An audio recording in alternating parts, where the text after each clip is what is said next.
Isang aktres, isang dating vice-presidente at isang napakalakas na pahayag na umalingaw-ngaw online. Guys, nagulat ang marami matapos sabihin ni Nadine Lustre na para sa kanya, si Leni Robredo ang best candidate for president kung sakaling tumakbo ito sa 2028. Yes mga kachika, Nadine Lustre just entered the political conversation and the internet is on fire. Sa isang recent interview, inamin ni Nadine na kung sakaling magbago ang isip ni VP Leni at tumakbo ulit sa pagkapangulo, walang pag-aalinlangan, susuportahan niya ito. Sabi mismo ni Nadine, "There's no question about that. For me, she's really the best candidate for the presidency." At may powerful pa siyang dagdag. "Sometimes, the best presidents are those who don't want to run." Grabe no? Parang hugot line, pero tungkol sa leadership. Background, nasaan na si VP Leni ngayon? Currently, si Leni Robredo ay nagsisilbing mayor ng Naga City. Noong October, malinaw niyang sinabi na magiging unfair sa Naga kung gagamitin lang niya ang posisyon bilang jump-off point para sa 2028 elections. Meaning, kung tatakbo man siya, hindi yun basta impulsive decision. Pero kahit ganun, marami pa rin ang umaasang magbabago ang isip niya. Opposition leaders speak up. Noong February 5, nagmeeting ang key opposition figures kasama si VP Leni. Si Senator Bam Aquino ay nagsabi, "Maraming nagnanais na tumakbo siya, but you have to ask her also kung anong plano niya." Samantala, si ML Party List Rep. Leila De Lima, yes, the same De Lima, remains hopeful.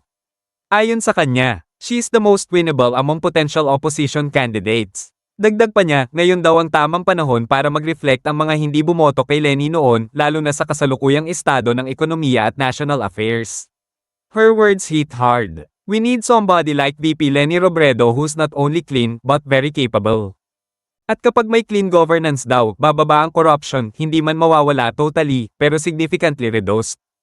Why was Nadine there? Plot twist, hindi lang basta political talk ang pinuntahan ni Nadine at De Lima sa House of Representatives.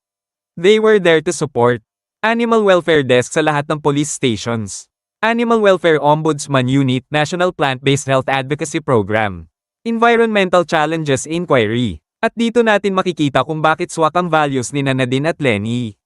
Quick flashback, Nadine Lustre beyond showbiz. Alam nyo ba, matagal nang advocate si Nadine ng environmental protection, mental health awareness, at animal welfare. Hindi lang siya pop girl o dating love team queen. From Diary ng Pangit, Jadine era, hanggang sa pagiging independent artist at activist, unti-unti niyang binuo ang image niya bilang socially aware celebrity.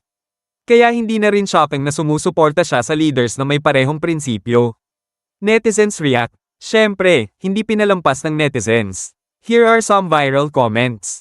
"At least Nadine stands for something. Hindi lang puro endorsement ng products. Respect kay Nadine. Tahimik pero may paninindigan. VP Leni Nadine? That's a powerful combo. Pero meron ding kontra. Celebrities should stay out of politics. Di naman porket artista, tama na agad." Classic Pilipinas, hati pa rin ang opinyon.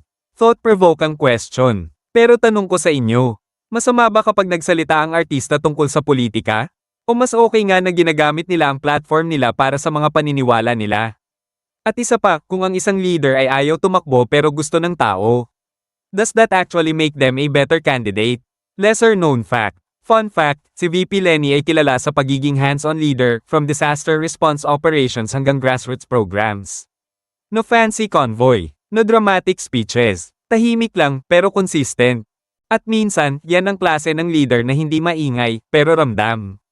Connecting the dots. Sa panahon ngayon na maraming political noise, fake news, at personality politics, is it possible na naghahanap na talaga ang mga tao ng leader na simple, malinis, at may malasakit? At si Nadine Lustre, isang modern Filipina voice, ay parang nagsasalamin ng sentimiento ng maraming kabataan.